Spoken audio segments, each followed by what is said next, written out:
5 o 7 días y voy a ganar peso, voy a engordar. ¿Sí? ¿Por qué? Porque necesito convertirme eventualmente a una mariposa.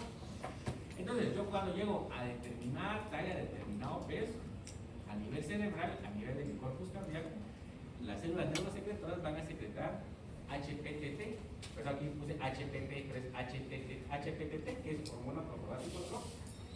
Esta HPTT, básicamente, a nivel de la glándula protorásica, va a funcionar y va a liberar hormona 20E o 20-hidroxicortisona. Voy a saltar lo que ya está previamente en el archivo, que es la cortisona, ¿sí? Entonces, la hormona 20E va a licuar o va a degradar la endocutícula. Básicamente va a haber un espacio acá donde a través de las células epidermales se va a empezar a formar el nuevo exoesqueleto con capas de glitina, esclerotina y serotina. Al mismo tiempo que está sucediendo eso, van a entrar en juego las hormonas juveniles. Específicamente, si yo estoy cambiando mi exoesqueleto, las alatostatinas van a estar elevadas. ¿Por qué? Porque no me interesa mantenerme en esta cama, porque necesito cambiar. Ahora, una vez yo ya pasé a esto, donde ya degradé mi endocutícula, vamos a ver de que se va a hacer un cambio. La HPTT va a estar baja, la 20E va a estar baja porque no me interesa moverme. La hormona juvenil y la alatotropina, que básicamente es quien la activa, la hormona juvenil, van a estar elevadas y las alatostatinas van a estar bajas. ¿Sí? ¿Por qué? Porque yo necesito mantener este estadio. ¿Por qué? Porque yo necesito volver a engordar otra vez. Entonces, después de que pasé esto, yo me encuentro susceptible, me encuentro vulnerable. Básicamente, mi nueva cutícula está aguadita, básicamente por el montón de agua que esto elimina. Entonces, voy a tener que tener un proceso de esclerotización, es decir, tengo que endurecer ese esqueleto nuevo. Y eso va a ser a través de una hormona que se conoce como bursicón.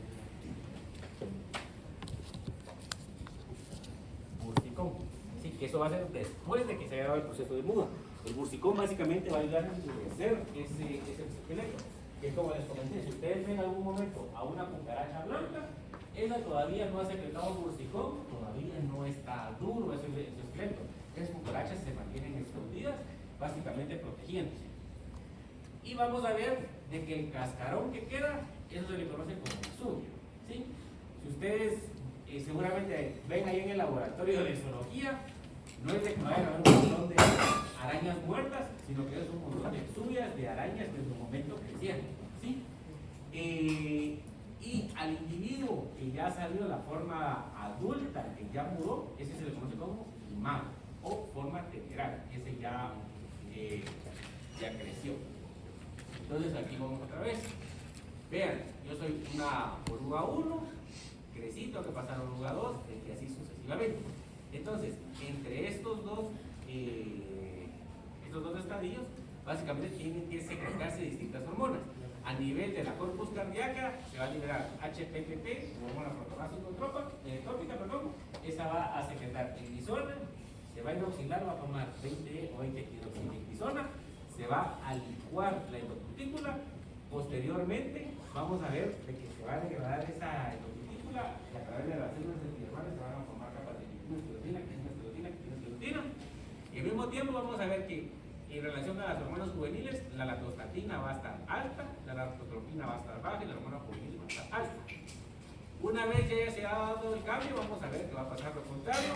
La hormona HPTT va a estar baja, la 20E va a estar baja, la hormona juvenil va a estar alta, la hormona alatotropina va a estar alta, la lactostatina va a estar baja. Una vez de que se haya realizado el proceso de muda, se va a secretar bursicón, que básicamente es para endurecer esta cutícula nueva, a esperar otros días a que este señor engorde, gane peso, para poder pasar a la L3. Y entonces aquí vean, aquí tengo la exuvia y aquí tengo al imago.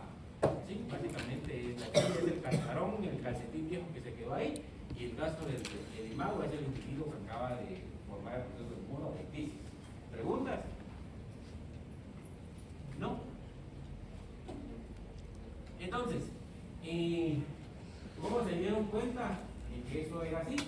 Les comento, hace unos 80, 100 años, Opec y Wilson hicieron un estudio, nos dijeron, bueno, miremos cómo, por qué es que se da este proceso de Entonces vinieron ellos, agarraron a una larva de escarabajo de un lepidóptero y le hicieron un par de nudos, un par de ligaduras a nivel cefálico y a nivel torácico. Eso lo hicieron con varias larvas. Entonces, ellos vieron de que dependiendo el día, dependiendo la fecha que ellos hacían esas ligaduras, podían ver de que uno de estos individuos ocupaba todo o no. Esto es lo que me estaba preguntando Daniela. ¿Cómo así que eso se baña o cómo es de que a dónde llega? Básicamente es por el molinfo.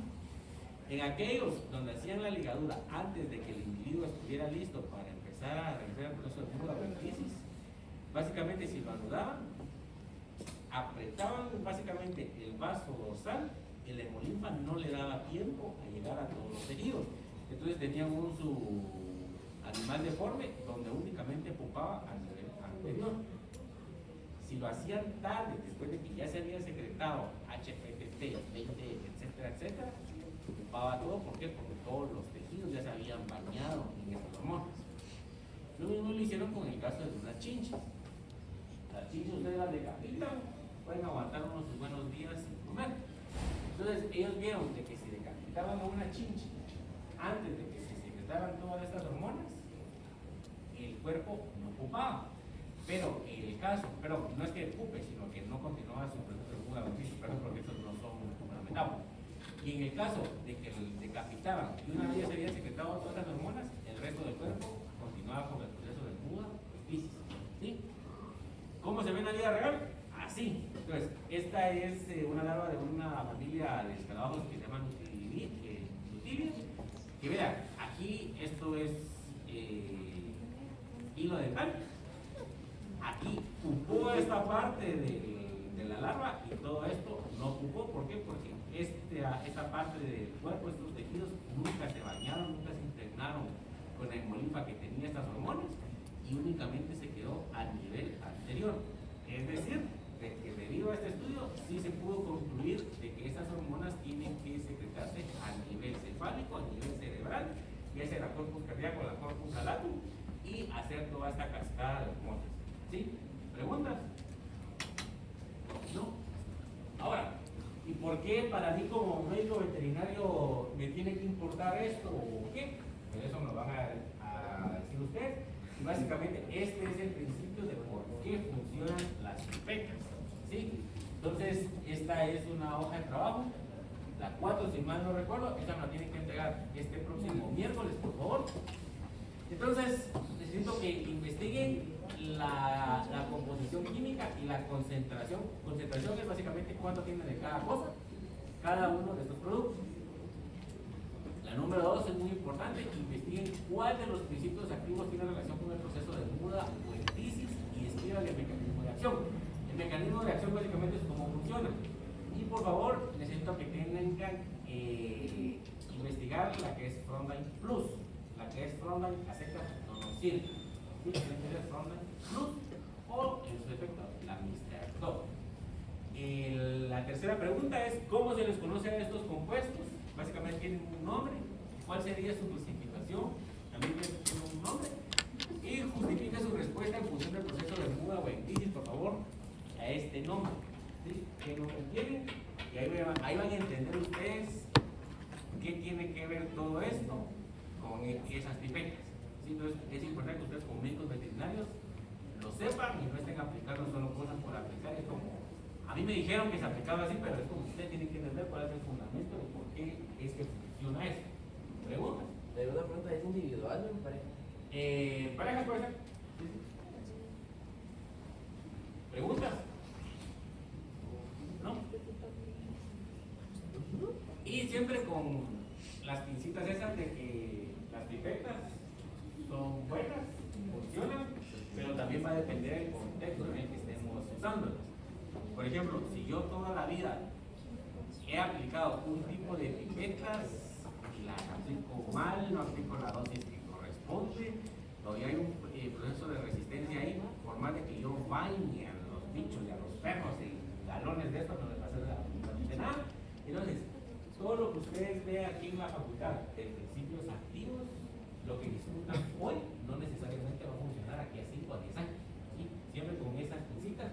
O por ejemplo, si ustedes van a un libro y dicen, ay, es que, por ejemplo, pipetas que tengan ivermectina van a funcionar con determinados agentes etiológicos, no necesariamente es cierto. O por ejemplo, hay un libro que diga, el antibiótico tal le hace a tal bacteria, no necesariamente, porque cuando le hicieron eso fue para tal país hace unos 30, 50 años, que no necesariamente la realidad que vivimos hoy. Entonces, siempre con pincitas ahí.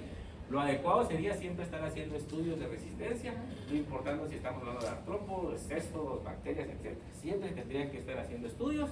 Si ustedes van a recomendar un antibiótico, lo mejor es hacer un antibiograma, que eso les va a decir a qué es susceptible esa bacteria.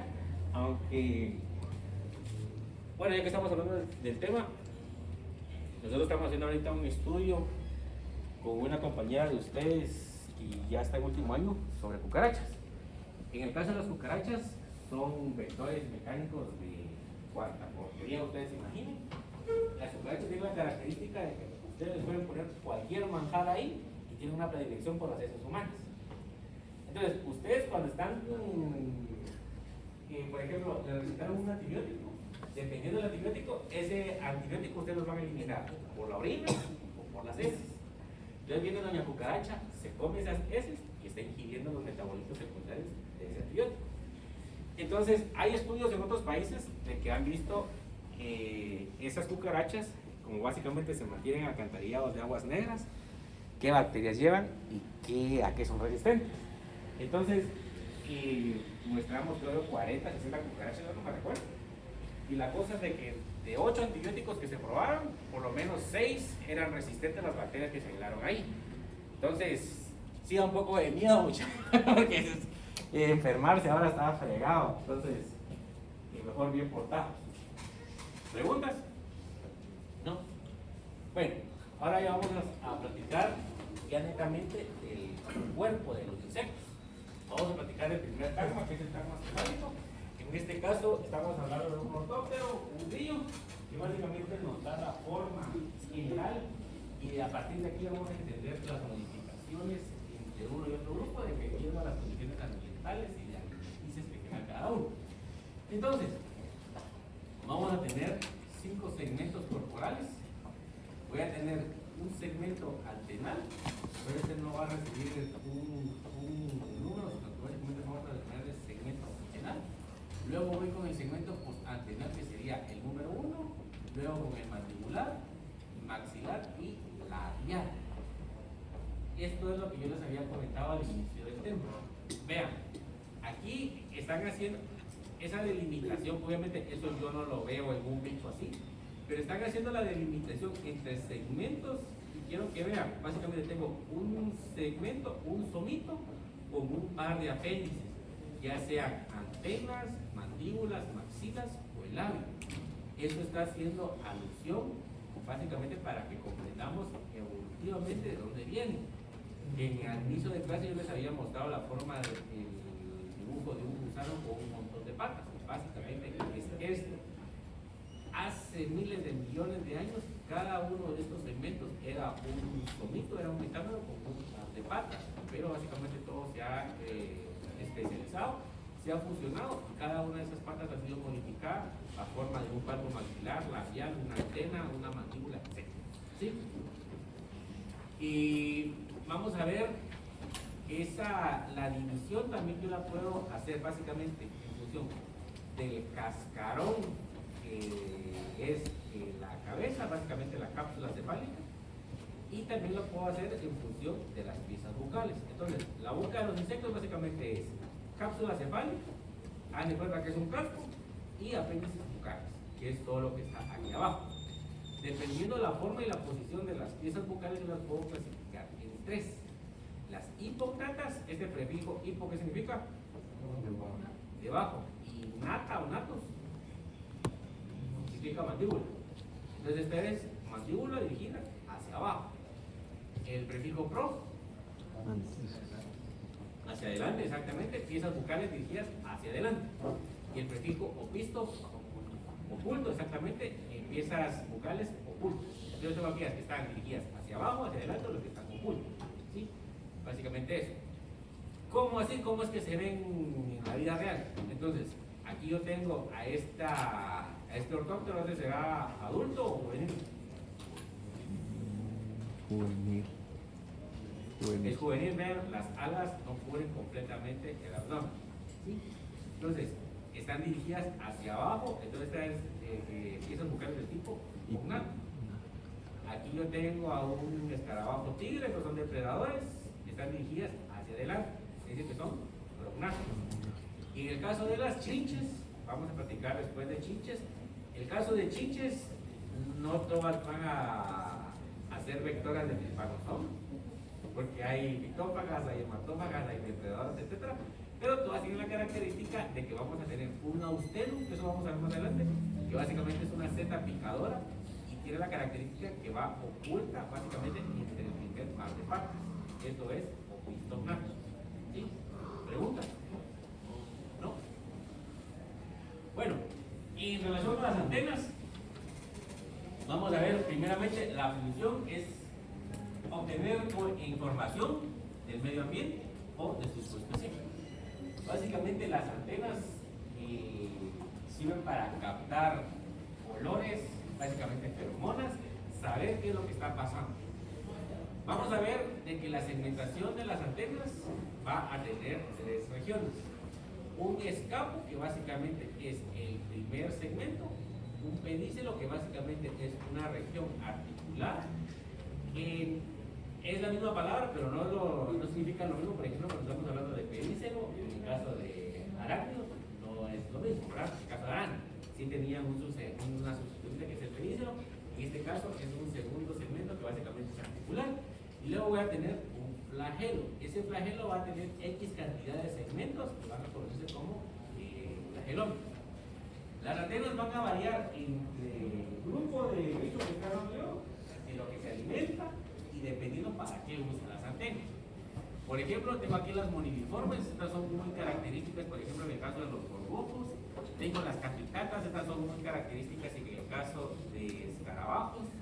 Las filiformes son características, por ejemplo, de algunas chinches. En el caso de las pectinadas, esta palabra pecten básicamente significa peine, que parece un peine, esas también son características de escarabajos. En el caso de las serratas también son propias de escarabajos, igual que las lameladas o lamelatas. Vean, tienen lamelas, esas también son características de escarabajos, específicamente cuando hablamos de ronrones. Ahora, cuando yo hablo de aristatas, estas son muy características de dípteros o de moscas, al igual que las pseudoestilatas o las estilatas.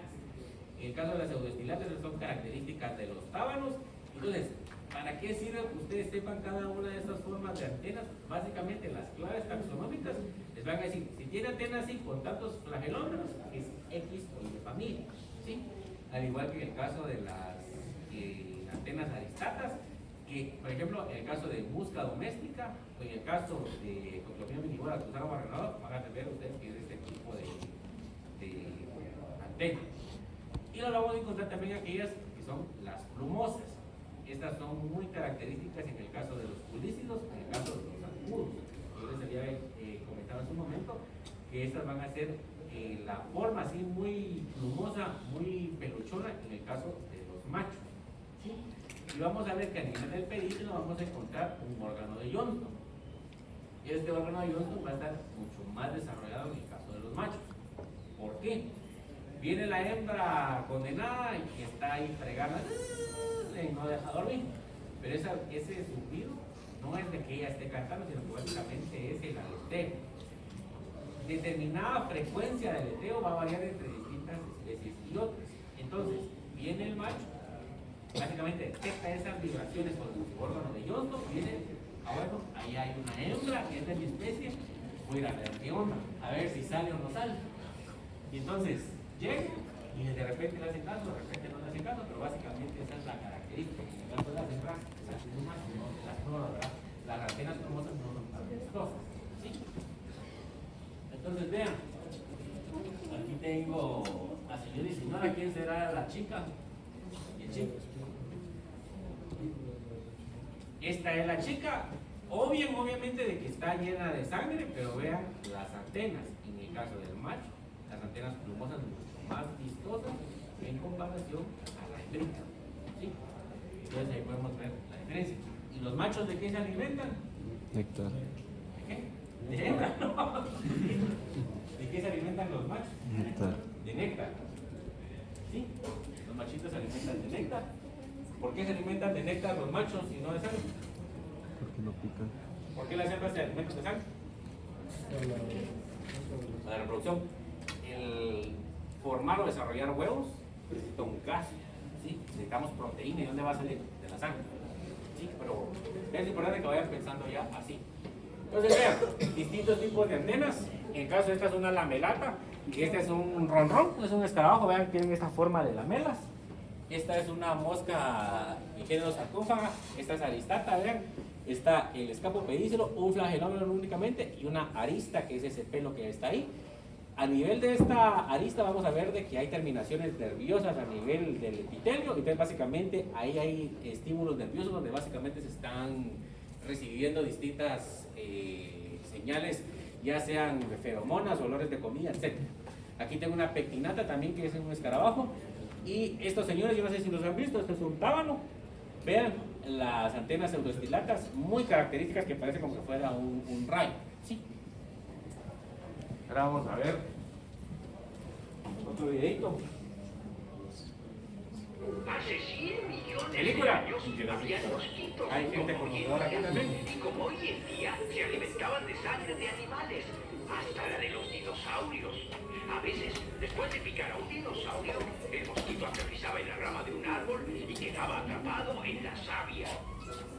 Con el paso del tiempo, la savia se endurecía y quedaba fosilizada, como los huesos del dinosaurio, conservando el mosquito dentro. Esta savia fosilizada, que llamamos ámbar, esperó millones de años con el mosquito adentro, hasta que llegaron los científicos de Jurassic Park. Utilizando técnicas muy avanzadas, extrajeron la sangre conservada dentro del mosquito y lotería, ADN. Mentira. En el caso de este género, toxorrinquites, estos son fitófagos, son polinizadores. Imposible que hubiera ADN dentro de ellos. ¿Sí? Entonces, no es cierto. ¿Preguntas? ¿No? Bueno, ahora vamos a ver en relación con los apéndices bucales. ¿Qué hora es? 50. ¿Cuándo? Bueno, un par de minutitos ya los suelto. Apéndices bucales. Vamos a ver, estamos en el grupo de mandibular. ¿Sí? Entonces, si ustedes se recordarán, cuando estábamos en el grupo de Chelicerata, hablando de ácaros, escorpiones, arañas, anfibiones, habíamos hablado de quelíceros. Quelíceros, que básicamente era un colmillo. Y básicamente, dependiendo del grupo, a veces servía para inocular o no veneno, pero básicamente es su forma de un colmillo. Esto es una mandíbula. ¿Sí? Las mandíbulas, vamos a ver que hay modificaciones dependiendo del orden del grupo que estemos platicando, pero básicamente, cuando estamos hablando de los tópteros, su función básicamente es cortar. ¿Cortar qué cosa? Las hojas. Vamos a tener básicamente una región incisiva, que básicamente es con la que cortan, y un área molar, que es con la que se trituran las hojas. Vamos a encontrar también cóndilos, que básicamente van a servir para articular esto hacia la cápsula cefálica, y en algunos casos podemos tener hasta una prosteca, que básicamente es un espacio entre la región incisiva y molar, muy chiquitita, pero básicamente eso a veces algunas veces lo piden las claves, que vamos a ver unas características en el día de hoy. Ahora, cuando hablamos de apéndices bucales, además de las mandíbulas, vamos a ver que hay también maxilas. Las maxilas, que básicamente van a ayudar a manipular el alimento. Entonces, todo lo que ustedes ven aquí, esto es una maxila, maxila izquierda y maxila derecha. Van a tener una región articular que se conoce como cardo, otra que se le conoce como estipes, y vamos a tener una parte que sirve como unas tijeras, que se le conoce como las indias. Las indias van a estar modificadas dependiendo del grupo. Hoy precisamente vamos a platicar de pulgas. Las indias, vean, en el caso de los ortópteros, parecen como que fueran un par de pedacitos, como que fueran, pero no se mueven, ellos solo ayudan a manipular el alimento y a cortarlo. En el caso de pulgas, las lacinias han sido modificadas a una seta picadora, la van a ver ustedes en el laboratorio que es muy modificado esto. En el caso de las galias, básicamente esta tiene una función, en el caso de los ortópteros, básicamente evitar que se salga la comida. Como lo vieron en el video y lo vamos a ver en el laboratorio, en el caso de lepidópteros o mariposas, estas galias han sido modificadas a una espiritrompa, que es lo que ustedes ven que ya sacan para alimentarse del néctar, sumamente modificadas. Y vamos a tener también un palpo maxilar, que van a estar articuladas con un palpífero. En el caso de los palpos maxilares y en el caso de los palpos labiales, importantísimos, esta es una foto propia, van a ver ustedes de que hay un montón de pequeñas sensilas, cada una de esas va a tener un receptor, una célula nerviosa, y básicamente va a interpretar lo que se esté consumiendo ahí a modo de sabor. Entonces, vamos a darle zoom.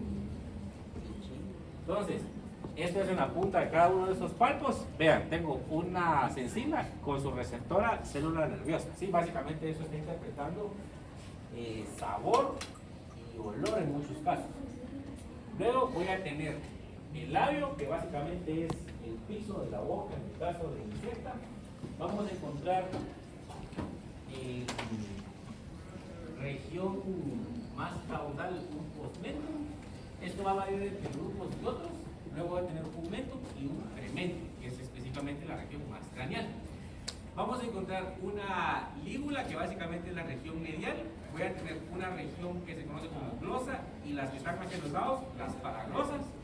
Y voy a encontrar también palpos labiales, que al igual que los palpos maxilares van a tener función táctil y sensorial, que básicamente van a interpretar sabores y olores.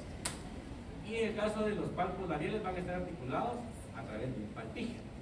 Y luego vamos a tener esto que ustedes ven aquí, esta es la hipofaringe o la lengua de los insectos cuando esté presente. Y básicamente esto va a ayudar también a desplazar el alimento hacia la